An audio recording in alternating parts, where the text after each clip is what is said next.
Welcome to our event this evening. We are here to think about how to create more and better jobs in a post-pandemic labour market, just days before the local and Scottish parliamentary elections on Thursday. I must admit, the topic of jobs isn't necessarily front of mind in the Westminster bubble, where the kind of number 10 flat redecoration saga rumbles on, but we're going to talk about issues of substance, which I'm sure matter to people on the doorstep. We're webcasting this session on our YouTube, Facebook and Twitter channels, so hello to everyone following us out there. If that's you, please tweet your questions and comments via @CenterProPolicy using the hashtag CPPjobs, or join our Facebook Live. Those of you joining here on Zoom can ask questions via the Q&A function, and I'll do my best to feed them through during the second part of the event. With us today, we have Professor Diane Coyle from the Bennett Institute for Public Policy, Martin van der Weyer, business editor of The Spectator, and Anna Thomas, who is director of the Institute for Future Work.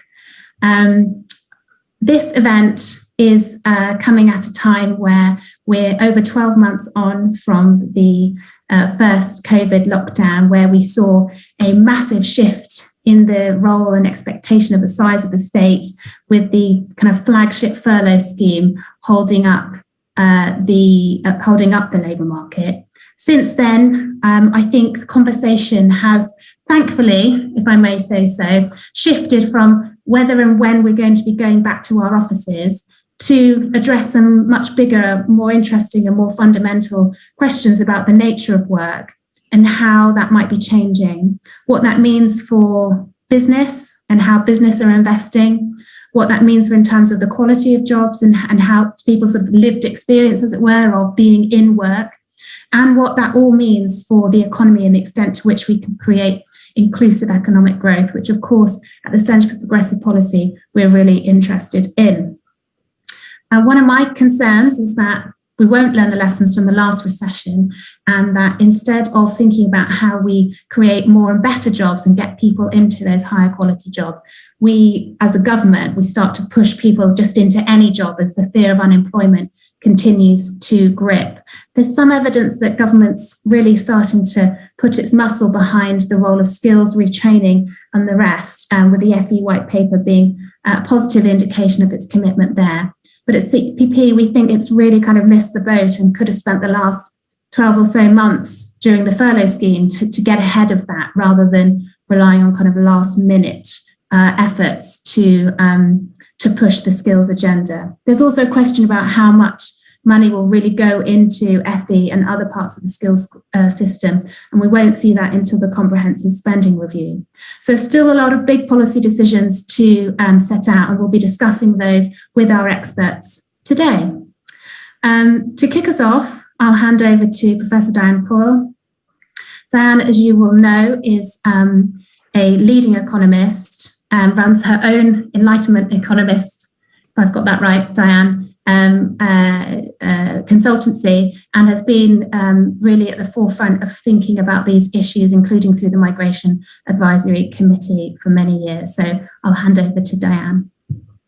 Thanks very much, Charlotte, and good evening, everybody. Real pleasure to have this opportunity to talk to you. So jobs follow economic growth and productivity.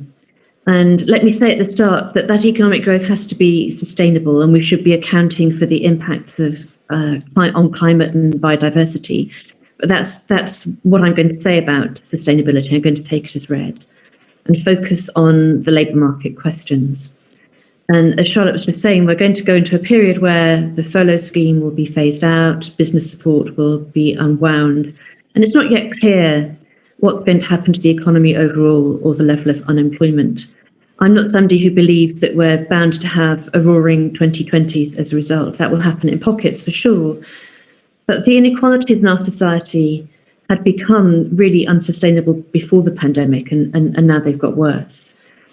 So this debate about employment and growth overlaps completely, in my view, with the levelling up question, because people tend to stay near where they grow up. Most people aren't very mobile. And even if they were, the whole country couldn't move to London. So we need growth and we need jobs absolutely everywhere. In the debate about growth and productivity, there's an inclination to focus either on some sectors that we know are important. Pharmaceuticals comes to mind at the moment for obvious reasons, green technologies and so on. And the high-tech exciting frontier is important, but most people aren't going to work there. Most people work in what you might call the ordinary economy. And so the question is, how do we get that to grow? How do we get jobs to be created there? And how do we ensure that they are going to be high-quality jobs, which enable people to have the incomes that will enable them to spend and keep and sustain economic growth? The one thing that is needed, in my view, is the public sector needing to grow again around the country, and moving some civil servants out of Whitehall to other towns around the UK isn't enough. It's the everyday public sector jobs, those public services that have been hollowed out, cut to the bone in many places, and often cut in the same places. So what you might call a left behind town might be a place where the local hospital closed or had activities transferred to a specialist centre for very good reasons, because there are better health outcomes associated with specialisation. But the magistrates' court closed, the police station got rationalised, the leisure centre has been cut down, and the footprint of those steady jobs has shrunk, and often in very geographically concentrated ways. And where that shrinks, the private sector shrinks as well, because all of those support services, cafes and bookshops and greengrocers that develop around clusters of activity have been shrinking as well. So services need restoring, both to deliver services and to create that core of a steady employment around the country. And actually, I think there should be a minimum offer for public services everywhere. In terms of standards, obviously there are schools and access to healthcare everywhere. We need to make sure that they're high enough quality. It's a key element of equality of opportunity. But it's not all about the public sector, obviously. And one of the things that I wanted to talk about was the need for minimum standards in other kinds of jobs. There was somebody whose name I didn't catch from Uber on the radio this morning, pointing out that Uber drivers now, because of the recent court decision, have access to minimum wage and pensions in a way that they didn't before. But other minicab drivers don't. And there now have been a number of court decisions against Uber, which make us focus on the gig employment model and think of it as a digital platform issue. Actually, a lot of people across the whole economy work in these contingent ways, in taxi services, in hospitality, in gyms, in hairdressers. And in a recent piece of work I did with Abby and Jeremiah Adams-Prassel at Oxford, we tried to add up the proportion of the workforce in these kinds of contingent arrangements. And it isn't easy to do because the official measures don't ask the question in the way that you would want as an economic researcher.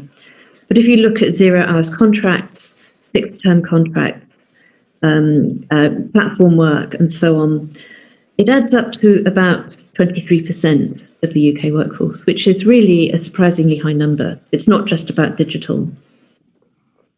And although there have been a few court cases that enforce standards, and they're very high profile, there hasn't been the same attention focused on the people who rent space in a gym, or the people who are working for a regular minicab company.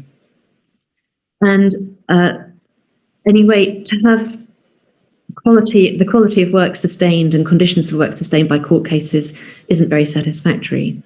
We have plenty of labour standards legislation and a minimum wage. It's a question of enforcement, really. And this seems to me a key issue, terribly unfashionable. You don't get headlines for announcing that you're going to enforce things that you're supposed to be enforcing anyway. But it matters because people are insecure. These are often low wage jobs, so they don't have savings. They're not in pension schemes, so this will come back to bite the public support for pensions in the future. And Also, importantly, for long-term productivity and growth, they're low productivity because people working in contingent ways don't invest in equipment, don't invest in their skills and training in the same way that they would if they were working for an employer. It also, by the way, reduces the tax base because people working as a solo self-employed person are much more likely not to be paying VAT, whereas if it operates through a company, the VAT receipts would be there. I don't think we should give up on flexibility. It's got many benefits, but it's one-sided and it needs to suit both the worker and the employer. And we need to think about how to deliver security and incentives to develop skills and safer pensions that are not all delivered through employers. Because I think, given where we are and the benefits of flexibility, that's going to stay with us. But in the 1960s, John Kenneth Galbraith came up with this phrase, private affluence and public squalor. And I think in a sense, although there's hyperbole in that, it's actually much worse. These inequalities are really very entrenched. And so my final comment would be that I think we've got to value the ordinary. And part of the payoff of valuing the ordinary will actually be making optimism possible. And without that sense of shared optimism, we're never going to get growth in the economy and investment in our futures, which is absolutely fundamental. And I hope, having mentioned investment, that's a good segue to Martin. Thank you very much. Wonderful, Diane. Thanks so much. I think CPP would sit behind a lot of those ideas and some of those policy recommendations, particularly around how we think about labour market enforcement. But I think I'd be interested in Martin's view, particularly as I could hear potential employers saying, well, if the tighter you kind of turn the enforcement screw, the greater the risk to the jobs that we can create and provide and all the rest. Martin, what are your reflections on Diane's comments and then, wider thoughts on the issues we're talking about today? Thank you, Charlotte. And it's very nice to be with you for this seminar, particularly nice to reconnect with Diane, who's an old friend. I'm not a technical economist. I'm a journalist. I'm a columnist in The Spectator, as you said, and I'm a sort of anecdotal observer. I'm speaking to you from North Yorkshire, and I have a particular view of circumstances in the north of England, in its big cities, that informs my views. So what do I think about how we create more and better jobs, and is there a conflict between the more and the better? Is a kind of interesting question. We went through a long phase before the pandemic crisis in which the UK economy was actually creating more jobs, or more jobs than many economists might have expected. But we gradually realized that the more jobs were not better jobs on the whole. They were gig economy jobs. They were barista and hospitality, low paid jobs. They were very insecure, but they did keep a very large number of people in work. And at a time of recovery, when we are clearly going to see a spike in the short to medium term in unemployment as furlough comes off, I think first of all we should value the ordinary, to use Diane's phrase, in the sense we shouldn't turn our noses up at a sudden resurgence of those kind of jobs. Looking at Rishi Sunak's speech about the government's plan for jobs, there was a phrase in there about nobility of work. Well, you might say, well, that's political hot air, isn't it? But there is a certain nobility of work. And I think back to the recovery phase in the early 90s, 93, 94.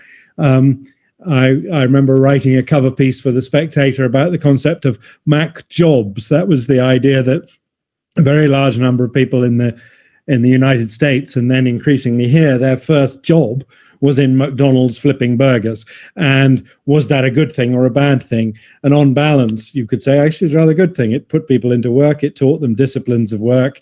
If McDonald's was a fair employer, that was okay. If they had the ability and drive, they would go on to better things. So first of all, if there's a resurgence of kind of low-level jobs, even rather insecure gig economy work in the recovery phase, we shouldn't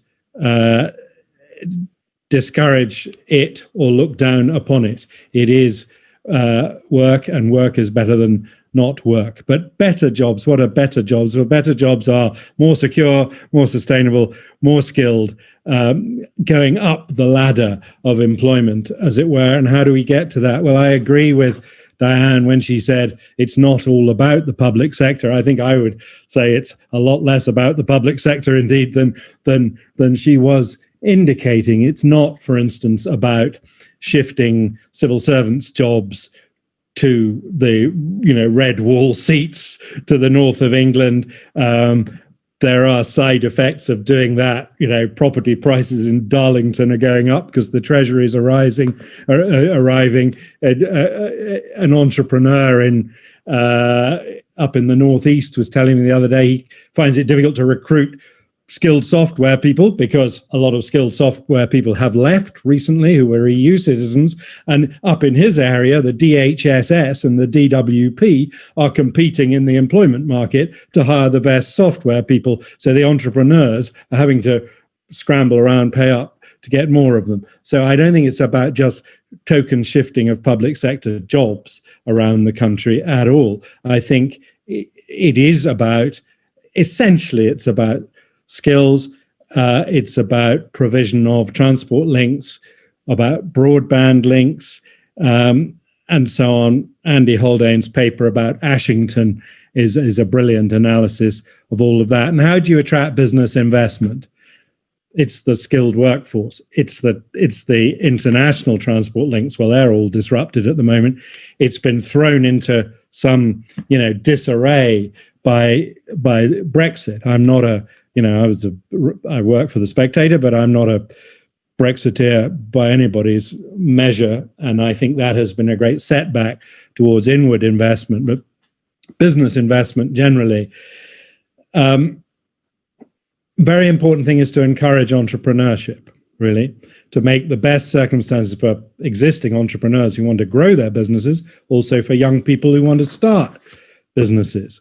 They need the sort of support that things like the Prince's Trust can give them, for example, but also all the help in terms of business rate relief, workspace availability, and so on, that government can help to provide. But I think entrepreneurship is going to drive us out of this crisis and will gradually create good quality jobs. And that may be more so than inward investment. We're not going to get new car factories in the next phase. We're not going to get new aerospace factories, but we do have those industries. We do need to nurture those industries.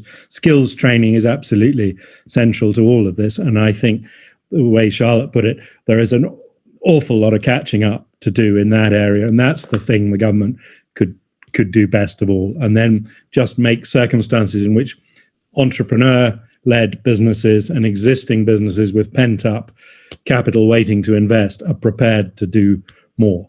So I'll pause there. Why not? Fantastic. Thanks so much, Martin. So I'm going to hand over to Anna, and I think there's lots of food for thought given the areas of work that you're focused on there, both from Diane and from Martin. So take it away, Anna. Thank you very much, Charlotte, for having me for this really important discussion. It's a point where clarity about outcome and priorities and pathways for levelling up and inclusive growth are becoming quite pressing. So at the Institute for the Future of Work, we believe that the best route to levelling up and inclusive growth is probably a focus on making work better and fairer. And this, we think, is the best way to align different interests and connect between departments and different levels of government too. And so I hope to explain a little bit more and talk about that in the next 5 minutes, building on excellent presentations from Diane and Martin and cutting where there's an overlap and the point has already been said. So our work finds disparities in access to good work and resilience, and that they're becoming more and more prevalent across the country. We've done 2 pieces of work, a Global Labour Resilience Index and a Good Work Monitor in this area. And when I get a second in a moment, I'll put those in the chat so you can have a look at them as we speak. So starting first of all about good work and work quality, we assess and think about that at the Institute by reference to a good work charter, and that see better jobs as really good jobs by reference to 10 principles in the charter, which do include, Martin, the things that you were identifying, training and fair pay and terms and conditions, of course, but also include perhaps softer aspects such as dignity and autonomy at work. And I'll add that to my list of things to put in the chat. So our Labour Resilience Index, which we did with White Shield Partners, Oxford Saïd Business School, and Oxford Saïd Business School, offers an international perspective on this. It finds that the UK ranks well below other GLRI resilience leaders on quality of earnings. We're only at 22nd, and quality of working environment too, we're only at 36th. Among OECD comparator countries. So this is shaped in the UK by job insecurity, by higher levels of labour market polarisation and declining vocational education and training, all really important areas of access to good work.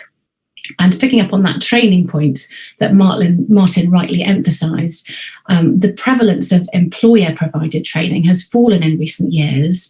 The CPP have done some excellent work on this too, I think, with Brexit leading firms to cut back on training expenditures to adjust to other increased cost pressures. And so those with fewer formal qualifications are also least likely to receive in-work training, and this creates a vicious cycle whereby workers are trapped in low-wage, low-skill job cycles. And that, among other things, explains the lack of confidence we've seen in repeated surveys about investments in people. It's also likely to be linked to a lack of innovation or narrow types of innovation, and I'll come back to that later.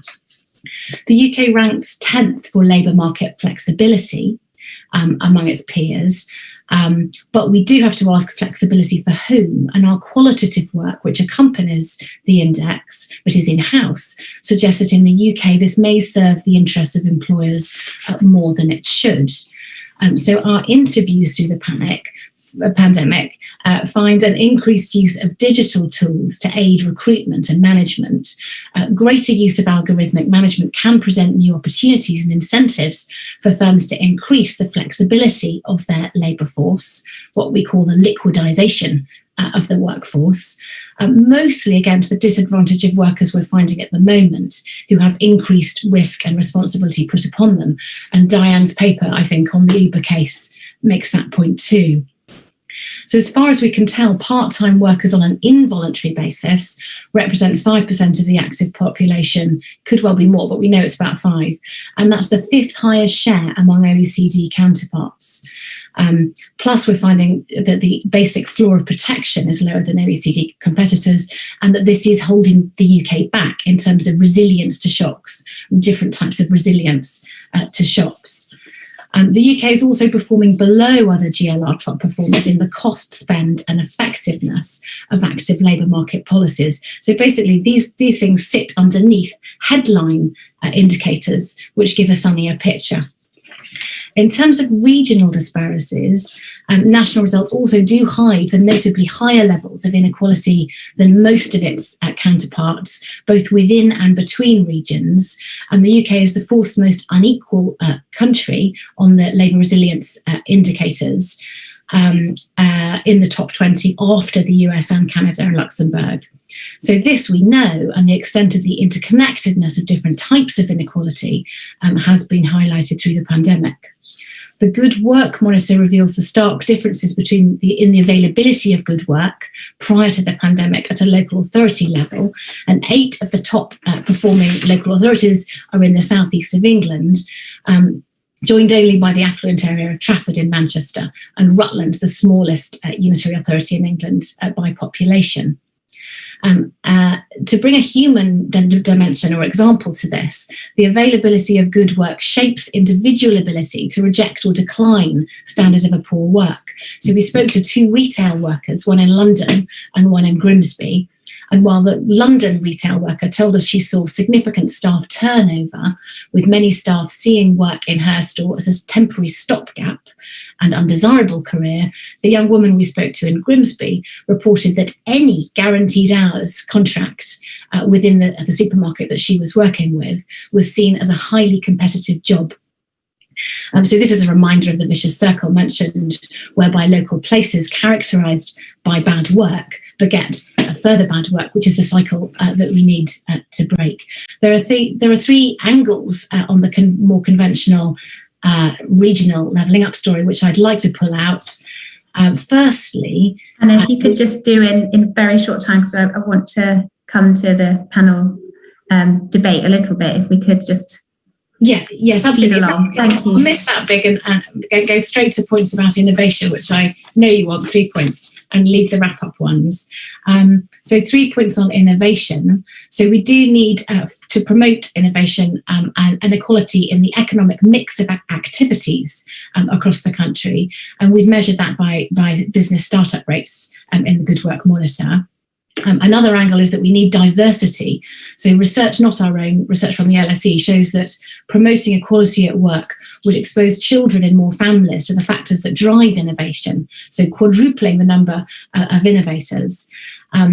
And lastly, we found in research, which is going to be published in May, that technology is being deployed and in ways which intensify work. So the focus is on the intensification of labour units in existing work rather than real innovation, as we see it. And Charlotte, I'll hand back to you then. Thank you very much.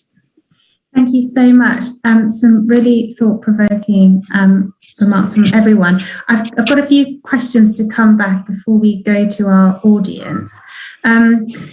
Diane, one of the things that we're talking to policymakers a lot at the moment is how these labour market changes and the sort of precarious nature of the labour market increasingly affects certain types of people in women disproportionately affected by COVID, and older people can often struggle to get access to the kind of retraining and upskilling that they need to be able to transition into a new line of work potentially.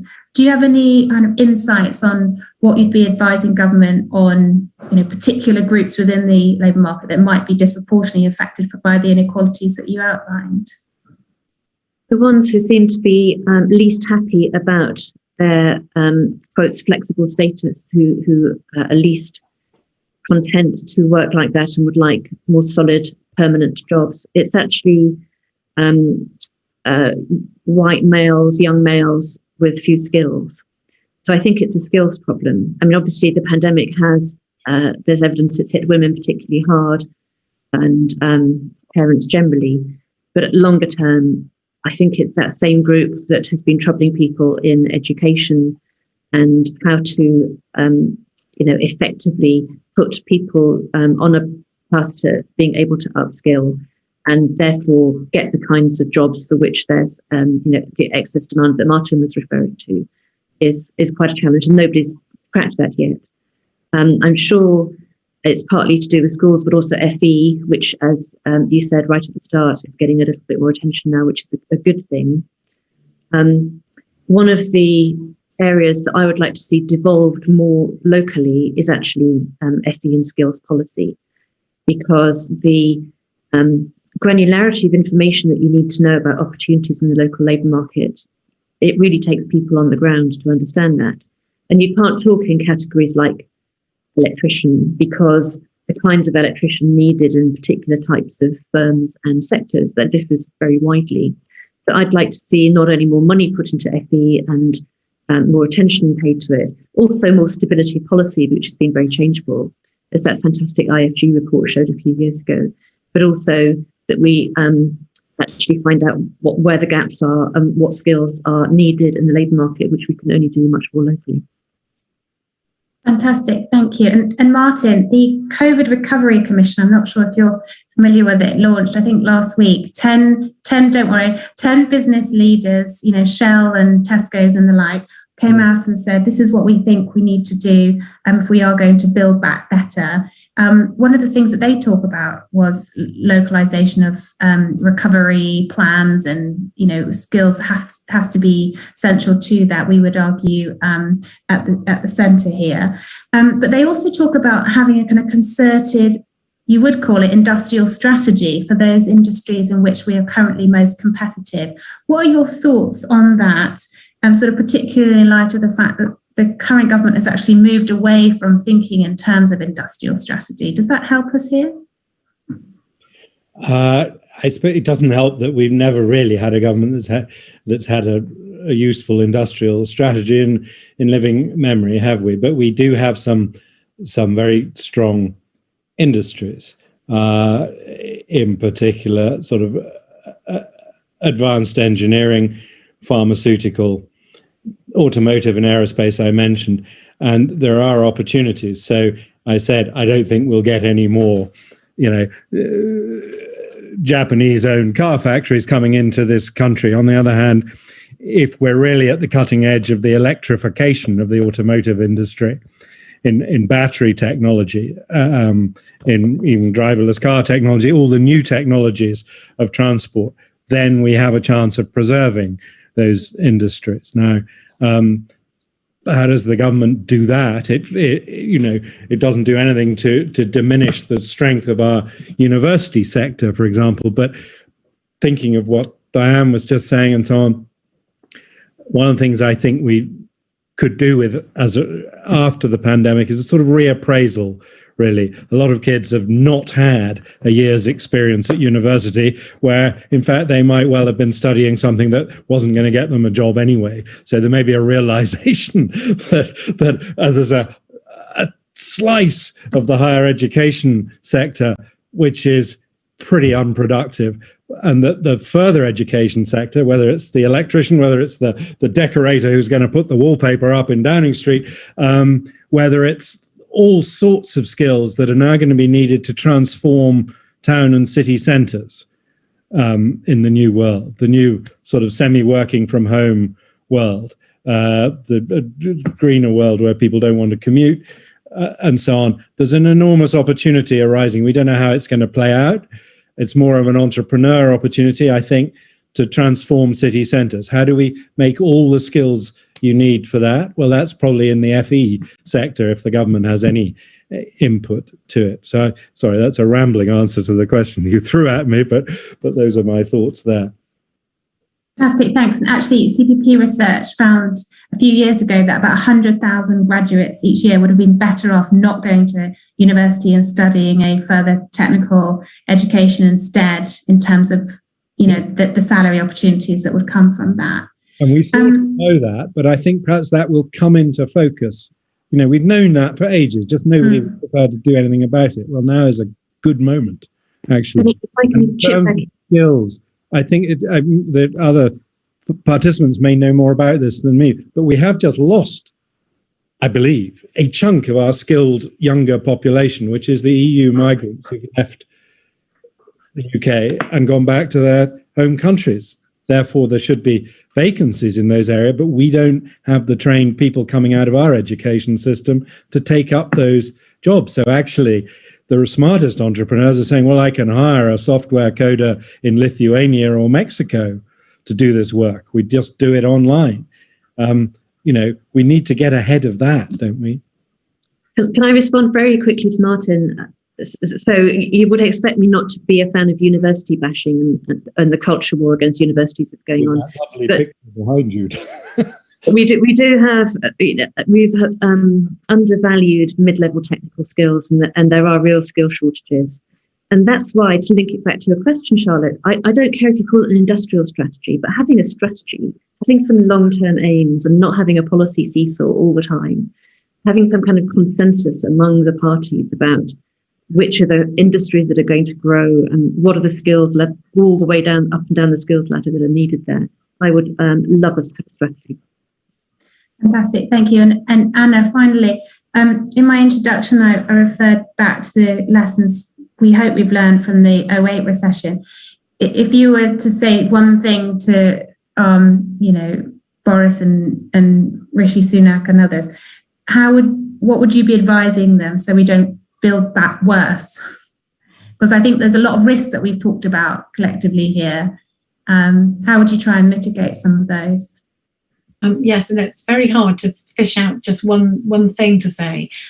We have been, so I might stretch that very slightly. We're saying that there should be an overarching sort of strategy, which we're calling Work 5.0. It's like a UK up-to-date version of, drawing on Germany's industry 4.0. And that takes a very wide lens view of both work and the conditions needed for work. And that within that, it should cover all manner of things, both touched on by Diane and Martin, as well as me and yourself, Charlotte, but that it should cover higher levels of devolution, and that place matters really hugely, not just in terms of inequalities, but in terms of local policy response, and that we've seen through the pandemic local initiatives filling national policy gaps. I can give plenty of examples, such as the Manchester Technology Fund, and that is what we have. What I think that is the biggest message at this point in time, that we really have to look at higher levels of devolution within this Work 5.0 strategy, which is future focused. Well, if I can turn now to our audience questions. One of the questions from Laura Jane Rawlings, thank you, Laura, is do you see the DWP and Plan for Jobs youth hubs being able to play a role at a local level? Anna, maybe you could touch on that if you're familiar with those youth hubs idea. I would defer to Diane for that. But yes, I do. I mean, I do. It's in a broad terms. It's absolutely right that local youth hubs combined with other local actors ought to be playing a more prominent and better funded role in identifying local needs and matching people to those needs to help those in transition, and knowing that we have a massive skills mismatch in the UK. Diane, did you want to add anything? I don't know what youth hubs are. I like the word local, obviously, and we've been talking about this matching issue. And we owe young people big time. They've been, in effect, subsidising all kinds of goodies for the elderly for some time. And what a year they've had. And actually, how good most of them have been. And there will be the kind of re-evaluation Martin talked about. But I think many young people will have paid a tremendous cost in this past 15 months, and we owe them. Well, another question from Laura Jane was around the role of apprenticeships. And we've seen apprenticeship numbers really drop off, particularly in the last year, but before the pandemic hit as well. What role do we think that apprenticeships play in tackling the skills questions that we've raised this evening? And how could that potentially be linked to not just quality jobs per se, but in thinking about the role that business sees for themselves in kind of forging a more, prosperous, productive Britain? Martin, maybe I could come to you from the kind of big business employer perspective on that. Yeah, well, so going back to the last question, the very phrase, in a spectatorish sort of way, the very phrase DWP, youth hubs, sort of, my heart sinks at the very thought of that. On the other hand, apprenticeships, sandwich courses, anything that puts young people into real work, could be public, could be private sector. What I'm talking about here is into real business situations, actually not working from home, but back in an office, in a workplace, in a workshop, for the experience of work is very high value. So I think a lot of forms of apprenticeships are, as I say, worth considerably more than years spent in rather unproductive lower end of higher education, as it were. So all of that is good. And I think if you could take the 100 best, most successful entrepreneurs across a range of industries in this UK and say, would each of you please come up with a scheme that will take in 20, 50, 100 kids between the age of 18 and 25 and give them a real work experience for a year in this recovery phase. That would be vastly more useful than some big public sector driven concocted thing with a fancy label on it.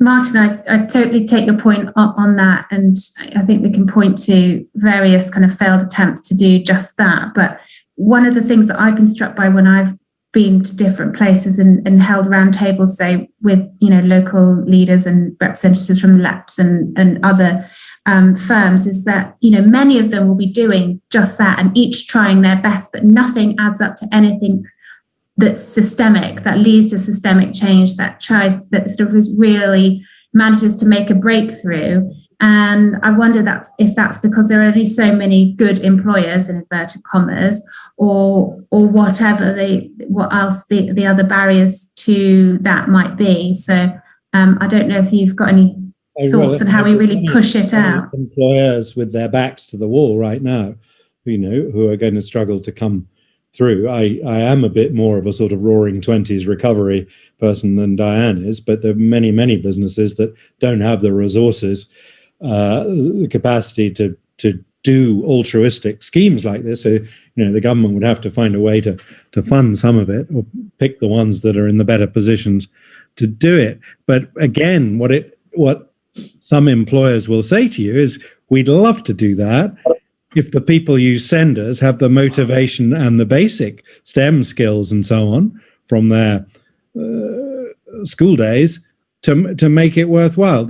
Our worry is that the quality of kids that were coming out of the education system and the level of their enthusiasm and motivation was too poor. So for years, we've simply been taking on the migrants who were keener to work and brought skills with them. And I'm sorry if that sounds a bit stereotyping, but that I have a particular example, which I won't name, in mind, of someone who tried a scheme and it didn't work for those very reasons.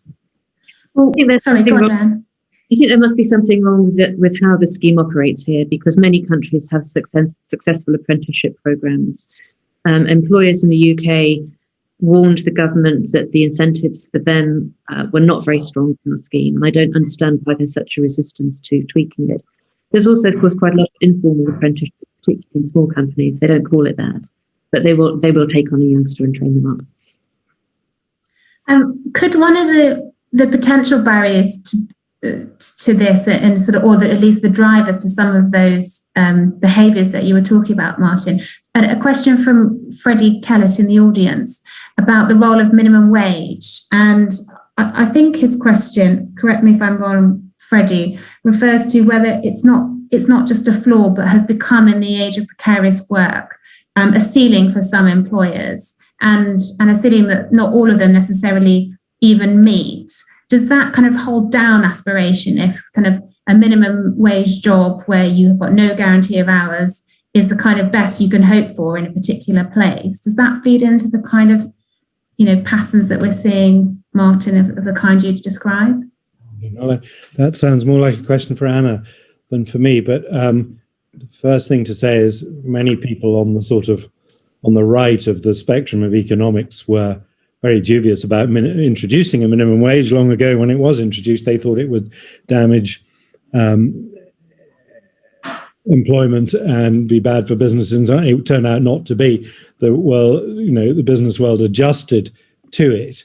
I think it's a useful indicator. I don't think it's a damaging thing, and I don't think it's a ceiling particularly. I think it has worked pretty well. The worry is that there's an informal economy, a sort of, what you might sweatshop economy, and there's the gig economy, which have evolved, grown like mushrooms to get around the minimum wage. And that's an area where regulation is already in play, but needs to be more in play. But I defer to Anna really on that one. Anna, your thoughts? Well, I think Martin, that's absolutely right, that it has in fact not act. We all, that there was worry that it might act as a ceiling or an obstacle, and that has not been borne out by research mostly, and that it's enforcement of the minimum wage that's the real problem, which circles back to Diane's paper on Uber, which perhaps invites a different approach to thinking about minimum wage and minimum standards, which is based on the sort of principle, on the needs, and works backwards rather than rests on on the current legal definition of what an employee is. I'd bat it on in this match to Diane. Well, Diane, and I've got some other questions that I might want to put to you, but do you have any thoughts on that particular one? I don't think I've got anything particular to add. Just a broader reflection, or maybe a broader reflection about the way that the labour market is pushing risks and responsibilities onto individuals. And, workers are less able to bear those. And so whether it's saving for a pension or investing in skills training or just covering themselves in hard times, the minimum wage is only one piece of the jigsaw to fixing all of that, important as it is. Thank you. I think I'm going to come back to some of the ideas around place now, which you focused on. A question from CPP's own head of policy, Zoe Billingham. She asks around what conditions should places try to create locally to attract big, good employers to their region? And a related question in the audience, also from Marianne Sensier: where does the demand come from for new entrepreneurs when the town or city is in decline? So how do we try and build up these good employers at a place level that can both foster good jobs but also think about kind of new enterprising activity? Well, if we knew how to do this, we wouldn't have the problem. So there's no easy answer to this one. And it's about aligning lots of policies at the same time and providing the leadership to get everybody aiming towards the same kind of goals and in consort. So part of it is exactly the points Martin raised earlier about basic connectivity and infrastructure, and is that in place? And often the answer is no. So all of the things about bus services into the local town so you can get to work, that all matters, and the airport matters. So there's all of that aspect of things. And then it's really the hard task of creating a virtuous circle of there being good jobs, people who've got money to spend on local services. So those small micro-scale entrepreneurs start, that the amenities are in place, that the local authorities have the money to provide decent services, and the schools are good. And, it's a kind of, it's hard because it is moving from the vicious circle that we've been in into the virtuous circle that we want to be in. Sometimes a big inward investment can make all the difference, but they're few and far between, so not everybody is going to get those.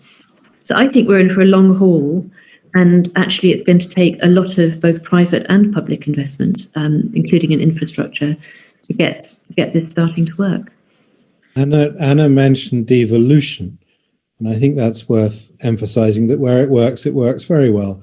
And I think if you take, I'm a big fan of Greater Manchester. I mean, I like Manchester as a place. I was a governor of the Royal Northern College of Music for 10 years there. That was my connection. And what I observed was a very close cooperation between 11 boroughs, the Manchester City Council, the universities, the business sector, which included people like the property group called Bruntwood. Siemens had a big factory there, and the head of Siemens was a very, Jürgen Meyer was a very sort of leading figure in Manchester public life and so on. And you sensed a level of coordination that really worked. And there's a big airport, there's a big industrial park around the airport, there's a science park. It's got all the ingredients, and that was through collaboration. Up in my part of the world, just to the north of me, the Tees Valley area. I mean, we're not making political points, but there's been rather a good elected mayor of the Tees Valley called Ben Houchen, who I think is probably about to get re-elected. And I think people up there can really sense that the coordination that an elected mayor of a region with some proper powers can begin to pull the pieces together. So that, that can work. I agree. It's easier to do the coordination locally than it is nationally. It's very hard to do that. And you can cross the policy side, and it's much more easy. Yeah. And my colleague has just put a link to an event that we had with Lord Heseltine on the future of devolution in the chat function there. We are devolution advocates here at CPP, so really great to hear those sentiments endorsed. A question now open to anyone. Phoebe Brown's interested in hearing views on what the government can do to incentivise employers to spend more on training their employees. Can you take us to that one? Anna?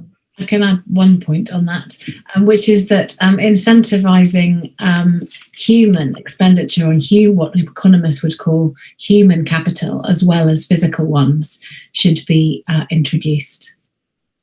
I mean, a lot of things should be done, but that stands out to me.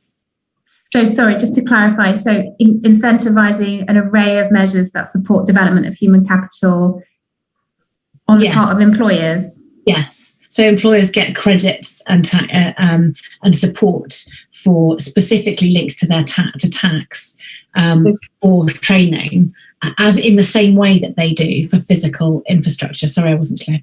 Got it. Diane? Well, for R&D, you get a big tax credit for R&D expenditures, and you don't for investing in people. In fact, on the contrary, we tax labour more heavily than other kinds of expenditure by companies. I mean, all I would say is that there have been some sort of infamous examples of where we've tried to incentivise employers and then they've gone horribly wrong, and Train to Gain's probably the flagship version of that. But yeah, if we can find other ways of doing it on capital infrastructure, there should be, in theory, no reason why we can't do it in this way around. Schemes are dangerous because they're exactly a magnet for cowboys, as you've just described. So I think Anna was referring to something more broad-based. Through the tax system. Yeah.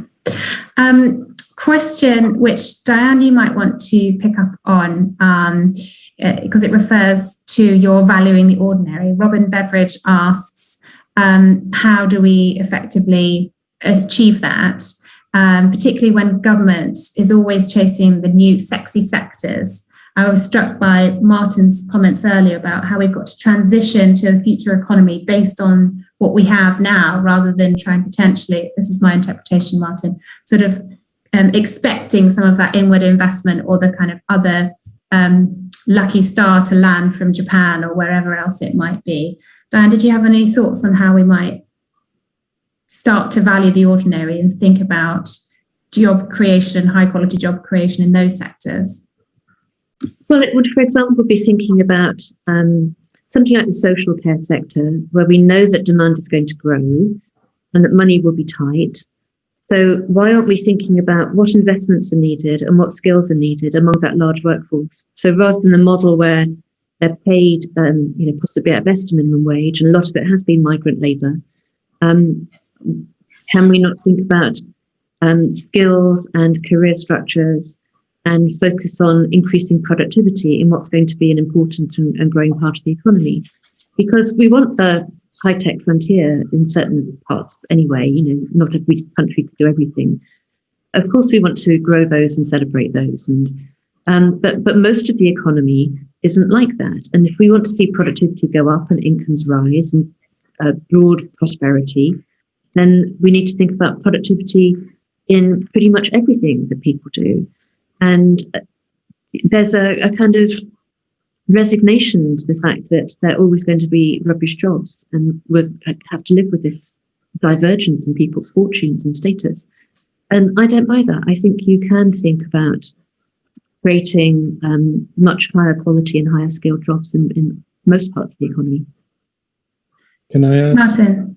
I certainly echo that point about the social care sector.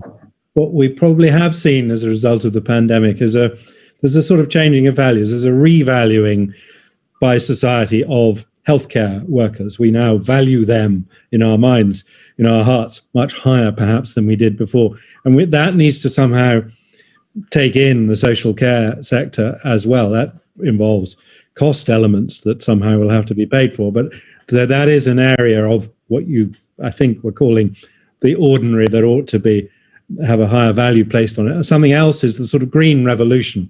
Diane alluded to it very early on in her remarks. We haven't gone there very much, but there's a whole set of jobs in house building, in plumbing, in central heating systems, all kinds of things which are relatively, in our old-fashioned way of looking at it, low-level, low-valued jobs, but are very, very important if you really want to have a green revolution that goes through every aspect of life. So training people to do, as it were, green plumbing, green house building would be enormously valuable. Sorry, go on, Diane. There's a great paper by Munster Olson called Big Bills on the Sidewalk, where he talks about somebody who migrates from Haiti to New York. And although working as a cleaner in both places immediately becomes much more productive. And that's because of the different working environment and equipment. And I think we just need to open our minds really to the scope for value in ordinary jobs. Anna, any final thoughts from you? Yes. On that question, I'd say that you include all sectors in your whatever we end up calling it, our strategy work 5.0 as we're doing it. So you do that, never just the sort of the sexy sectors. We think harder about how we reward the key workers. Now we've realised they're so fundamental to the economy and to society, to the pandemic. So a focus perhaps on that might help move the debate on. And finally, we understand and we present the economic as well as the moral case for this, that sort of revaluing human skills in the age of automation, so non-automatable skills, is the economically sensible thing to do as well as the right thing to do. Wonderful. Well, I think I've just got one last question, which could be as simple as yes or no, but feel free to elaborate briefly. Do you think we'll use this moment as we're coming out of furloughs, we're coming out of COVID, to really think about how we create a better, fairer, greener, more inclusive, more productive labour market? Or do you think we will just sort of fall back and just be grateful that the numbers aren't too terrible and we'll just carry on as we were? Any takers for their yes or no? Well, perhaps I don't know how strongly I believe this, but sometimes I think it's either we grab this moment, as you say, or it's revolution. Okay, a warning shot from Diane there. Martin. Yeah, I think it's over optimistic to say we're going to grab it and emerge with a totally different employment system and scale of values. But I think it is a big nudge in a positive direction, I hope. My last word I want to say is I just want to emphasize the value of entrepreneurs and entrepreneurship. And if I could introduce anything into the system, it would be teaching of entrepreneur skills to young people and to older people who want to change their careers, and encouragement, all forms of encouragement the state can give to entrepreneurs who are already there, who are trying to grow their businesses, because I think that small high growth businesses are where recovery will come from, and where good examples can be set of employment, of sustainability and so on. Fantastic. Anna, your thoughts? Yes, I think that we I think that we can and we should stick very much focused, as we are, and I know you are, Charlotte, on building back better, and believe that it can happen and do everything we can to help it happen. Wonderful. Thank you so much. Well, my grandfather clock in this room is telling me that our time is up. Thank you so much for what's been a really wonderful hour of your time, panelists. Diane, Martin and Anna, thank you so much to our audience. A reminder that we have other public events lined up for you, one on educational and inequalities there that will touch on many of the issues that we've spoken about today. We've got one on building back better and the comparisons between the way that the Biden administration is thinking about that concept and the way that Boris Johnson and the UK government is seeking to deliver the same sentiment, and more besides. So please do sign up for our website and do join us in subsequent events. But it leaves me just to say once again, thank you to our panelists and thank you for everyone for joining us this evening. Bye.